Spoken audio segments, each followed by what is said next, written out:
Bismillahirrahmanirrahim.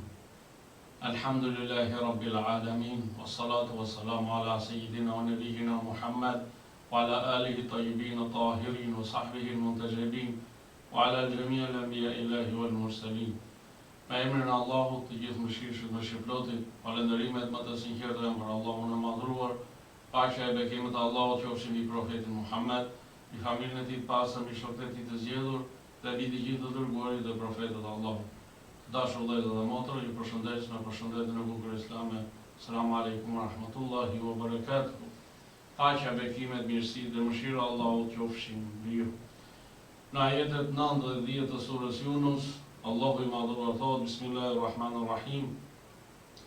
Innal ladhina amanu wa amilu salihati yahdihim rabbuhum bi imanihim تجري من تحتهم الأنهار في جنات النعيم دعواهم فيها سبحانك اللهم تحيتهم فيها سلام وآخر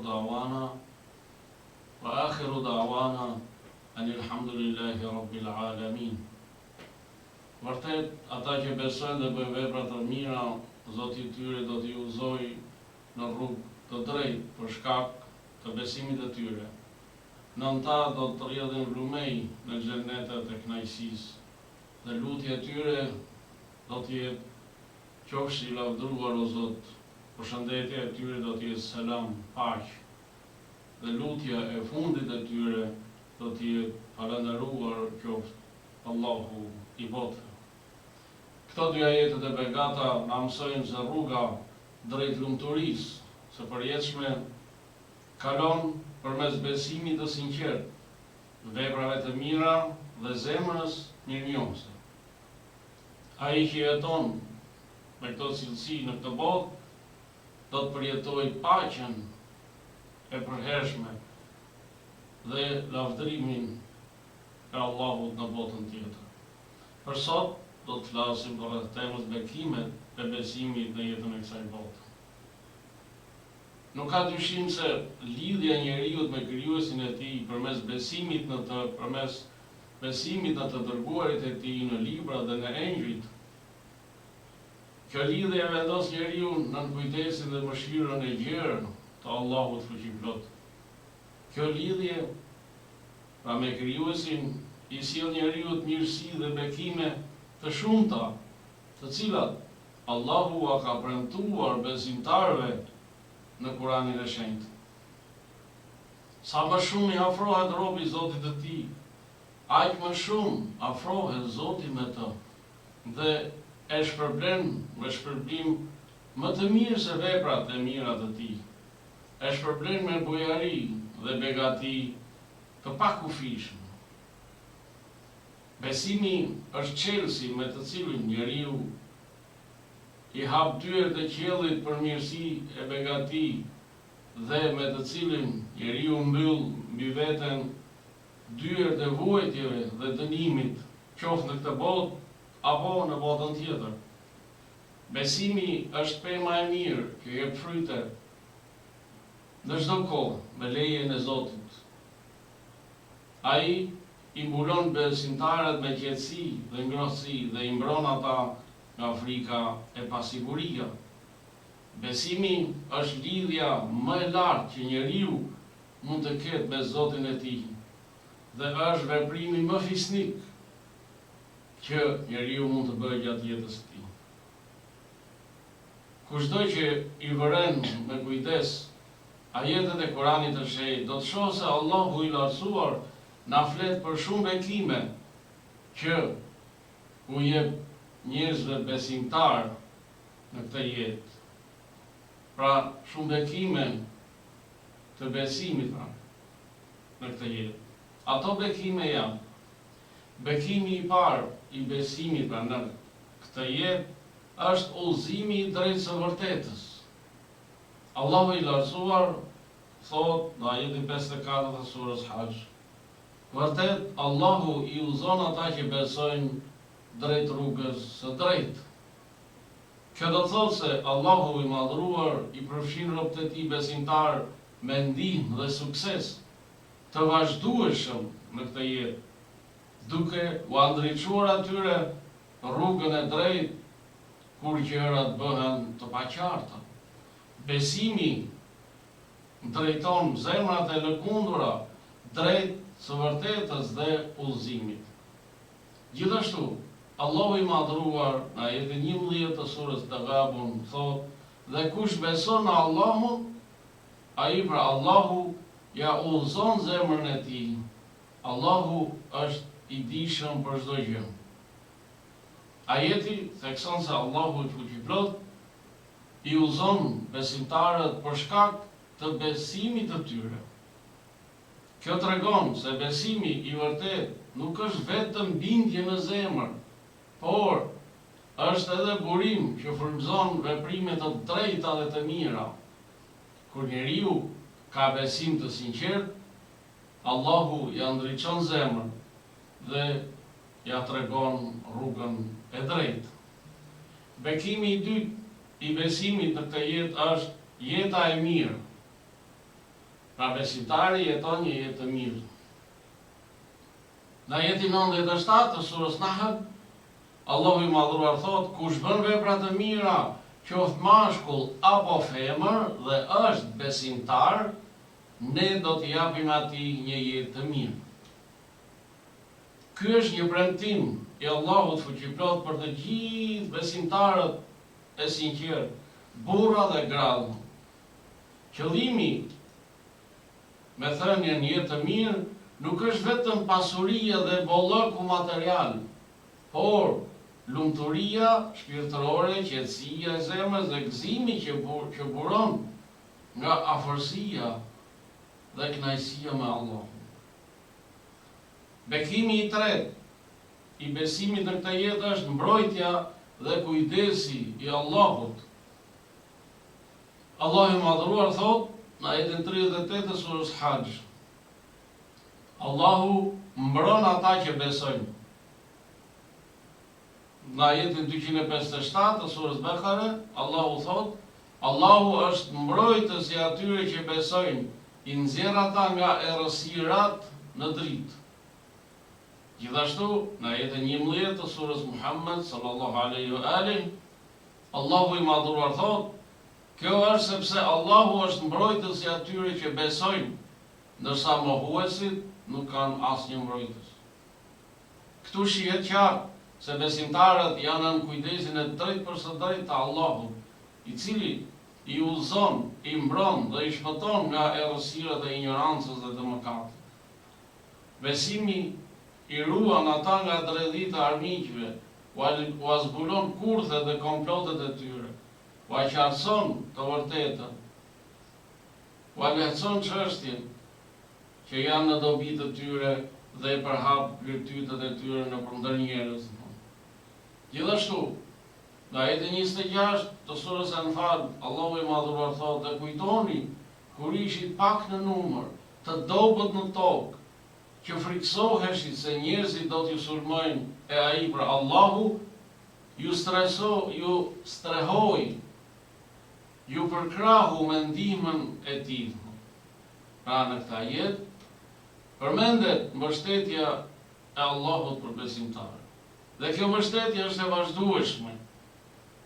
Mjafton pra që njerëzit të besojnë me sinqeritet tek Allahu dhe ata gjithmonë do të kenë mbështetjen e Allahut në jetën e tyre. Bekimi i katërt i besimit në këtë jetë është furnizimi i mirë dhe i bekuar. Allahu i lartësuar thot në ajetin 96 të surës Araf: "Sikur banorët e fshatrave të kishin besuar dhe të kishin pasur frikë nga Zoti, ne do t'u hapnim atyre bekimet nga qielli dhe toka." Kjo do të thotë se nëse do të besonin, atyre do t'u zbrikte shi i bollshëm nga qielli dhe do t'u shtoheshin bereqetet e tokës. Dhe ky është një ligj i vazhdueshëm. Nëse njerëzit besojnë, atyre pra u zbret gjithmonë një shi i bollshëm dhe nga qielli dhe atyre u shtohen bereqetet, mirësi në tokë. Kështu që besimi është një nga shkaqet më të mëdha që hap thesaret e Allahut, si ato materiale, ashtu edhe ato shpirtërore, si paqja, urtësia dhe dashuria. Nuk ka dyshim se rrizku halal është një ndër bekimet më të mëdha të kësaj bote që Allahu u ka dhënë besimtarëve. Bekimi i pestë i besimit në këtë jetë është nderi, fuqia dhe lavdia. Në ajetin 8 të surës Munafikun, Allahu i madhruar thotë: e gjithë lavdia, fuqia dhe nderi i takon Allahut, të dërguarit dhe besimtarëve. Pra, lavdia dhe madhështia që i përkasin vetëm Allahut, dhe Allahu u jep nga drita e tyre, nga drita e lavdisë dhe madhështisë të tij, u jep robëve të tij që janë besimtarë të sinqertë dhe të devotshëm. Allahu i veçon këta me cilësi, i veçon këta besimtarëve me këto cilësi, sepse ata janë përkushtuar besimit në të dhe adhurimit të tij. A ka bekim më të madh se sa të jesh i veçantë tek Allahu dhe të jesh prej të nderuarve të tij? Kjo pozitë, të dashur vëllezër dhe motra, arrihet me besim, me adhurim, me bindje ndaj Allahut fuqiplot dhe me zbatimin e urdhave dhe të porosive të Allahut të madhëruar. Bekimi i gjashtë i besimit në këtë jetë është fitoria mbi armiqt. Allahu i madhëruar në ajetin 47 të surës Rum thotë: dhe ishte premtimi i drejtë për nesh që t'i ndihmojmë besimtarët. Pra Allahu i madhëruar është ndihmuesi i atyre që e ndihmojnë ata, pra që ndihmojnë fenë e tij, sepse Allahu nuk ka nevojë për ndihmën e askujt, se Allahu është i plot fuqishëm mbi çdo gjë. Ne kemi nevojë për Allahu. Është e pamundur që bujaria e pakufishme t'i braktisë robët e Allahut. E kushdo që ka Allahu ndihmës, nuk ka asnjë kundërshtar që mund ta mboshtë atë. Dhe bekimi dhe gjithashtu në ajetin 51 të surës Ghafir, Allahu i madhëruar thotë: ne me siguri do t'i ndihmojmë të dërguarit tanë dhe ata që besuan në jetën e kësaj bote dhe në ditën kur do të dëshmojnë dëshmitarët, në jetën tjetër. Ky ajet tregon qartë se fitoria e besimtarëve nuk është vetëm në botën tjetër me hyrje në xhennet, por fitoria e tyre është edhe në këtë botë, me përkrahjen dhe ndihmën e Allahut fuqiplot.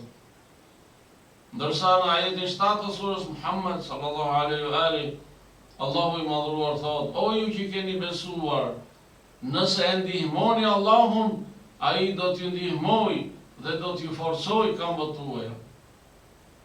Në komentimin e këtij ajeti është thënë se thënia nëse e ndihmoni Allahun nënkupton që njeriu të jap maksimumin e përpjekjes, të përdorë të gjitha mjetet dhe mundësitë e tij në rrugën e mbrojtjes së fesë së Allahut, pa neglizhencë, pa frikë apo vonesë. Dhe kur Allahu e sheh robën e tij që ka dorëzuar gjithçka atij, ja ka dorëzuar Allahut gjithçka, Allahu e shpërblen me bujari, e përkrah, e ndihmon dhe i jep fitore. Bekimi i 7 është mos mbizotrimi i jo besimtarëve dhe i dhujtarëve mbi besimtarët. Në ajetin 141 të surës Nisa, Allahu i madhëruar thotë: Allahu kurse nuk do t'ju jap jo besimtarëve pushtet mbi besimtarët. Në ligjet islame që kanë ardhur nga profeti Muhammed sallallahu alaihi wa alihi, ndalohet çdo formë e afrimitetit, dashurisë, bashkëpunimit apo ndihmës që mund të fuqizojë jo besimtarët dhe idhujtarët mbi besimtarët. Bekimi i tetë është trashëgimia në tokë. Pra besimtarët janë trashëgimtarët e tokës. Dhe këtë e dëshmon ajeti 55 në surën Nur, ku Allahu i Madhuar thotë: Allahu ka premtuar atyre që kanë besuar dhe bëjnë veprat e mira se do t'i bëjë trashëgimtar në tokë. Ashtu si bëri trashëgimtar ata që ishin para tyre, do ta forcojë për ta fen që ai e ka pëlqyer për ta dhe pas frikës së tyre do t'u jap sigurinë. Ky ajet përmban 3 premtime madhështore për besimtarët.